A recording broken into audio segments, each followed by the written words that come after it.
Hello, welcome to C++ for Complete Beginners. I'm going to teach you C++, the programming language, from scratch in this course, assuming no knowledge of programming. And in most of this course I'm going to be programming in front of your eyes, and to get the most out of it you should also type in the code and play around with it a little bit after each video. In this particular video I'm just going to talk about what C++ actually is, and then in the next video we'll get on to looking a bit more at installation, although you're going to have to do some Googling to find the right stuff to install for your platform, and then we'll get on to actually coding stuff. So C++, it's a programming language that's been around for a long time, and it's going to be around a long time into the future, I'm sure. But before you start learning C++, there are some reasons why you might not want to learn it, and let's take a look at those first, although I don't want to discourage you. Some people are going to be better off learning a language like Java, and I have a massive free course on Java which you can find at caveofprogramming.com, or Python, for example. C++ is considered challenging to learn. It's not the easiest programming language to learn, although you absolutely can learn it as a beginner. It's easy to introduce horrible bugs into a C++ program. And actually both of these facts probably have to do with the fact that C++ doesn't protect you from yourself at all. A C++ program just carries out your instructions. It doesn't second guess them and try to figure out what you might have done wrong. It doesn't try to protect you from yourself. It just carries out what you tell it to do. So when you're programming in C++, you have to be very careful. You have to think a lot, and it's very easy to create horrible bugs in there if you're not careful. It's even possible to screw up your computer if you do something really stupid, although that's not normally something you have to worry about, but it is possible. C++ is it's often time consuming to write a C++ program.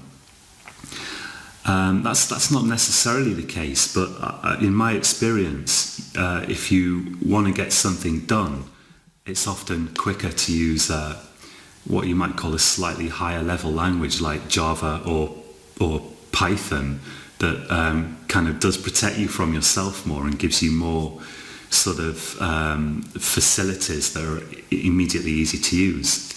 So if you want to write, like, let's say, a desktop program, you can do it in C++, and it's going to be very fast usually if you do. But it's not so easy to write desktop programs in C++. There are other languages that make it easier. C++ is not truly platform independent. You often can, with a minimal amount of work, get a C++ program to work on different platforms, like, for example, a Mac and a Windows computer and so on. But equally often it requires a substantial amount of work to get the same program to run on a completely different kind of computer. And that contrasts with Java, where with Java there's a whole simulated computer basically running on your own computer, and your Java program will then run on that simulated computer. And that means that you can run a Java program quite easily on many different platforms, as long as they're roughly similar, like they have big screens and keyboards or whatever. But this is not the case with C++. There's no simulated computer that's going to be the same for every different kind of machine. With a C++ program, your C++ program is running directly on your actual computer, and for that reason it's not necessarily so easy to transfer it to a different platform. But of course there are reasons why you might want to learn C++. So let's take a look at those. So C++ is very fast. You can write programs that are pretty much as fast as they can possibly be if you write good C++ code, because, as I mentioned, there's nothing between the C++ program and your computer. It's directly issuing instructions to your computer, and that makes it very fast, at least if you program well. And by the same token, you can also access all the kind of low-level hardware type facilities of your computer in C++ if you want to, and if you understand them and you know how to do it. C++ will let you do basically anything with your computer that can be done with it.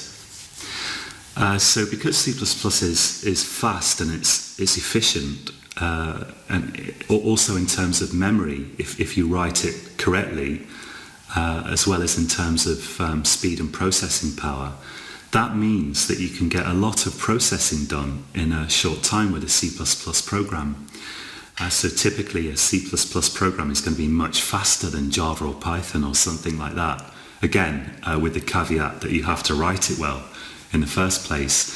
And that means C++ is good for things like high-end games, where you're trying to squeeze as much power as possible out of your computer. Although, of course, you have to be aware that these really glitzy, high-end games, kind of 3D type games, usually have a team of people working on them. It's not so easy to write those things, including artists and so on. C++ is good for artificial intelligence, where you're trying to do a lot of processing in a short amount of time on your computer, or for any kind of real-time application where you're having to do a lot of processing and get it done quickly and sharply. It's good for that kind of stuff.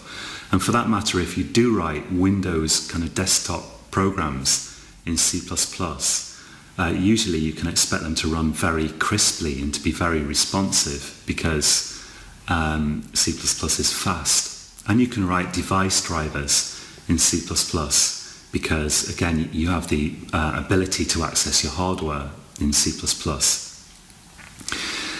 C++ also pushes you to understand your computer more. A language like Java, which is running on a simulated computer, in effect, a virtual machine that runs on your own computer, insulates you somewhat from your actual computer.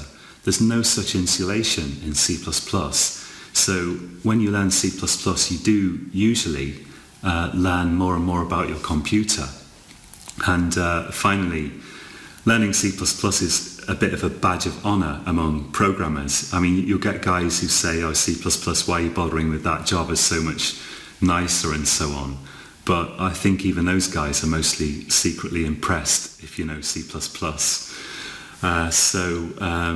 It's challenging, but when you've learnt it, you can really feel that you've really learnt something. So to get started with C++, there are basically two things you need.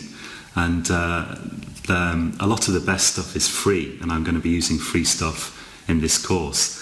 The first thing you need is, a bunch of software programs that together we collectively call the compiler.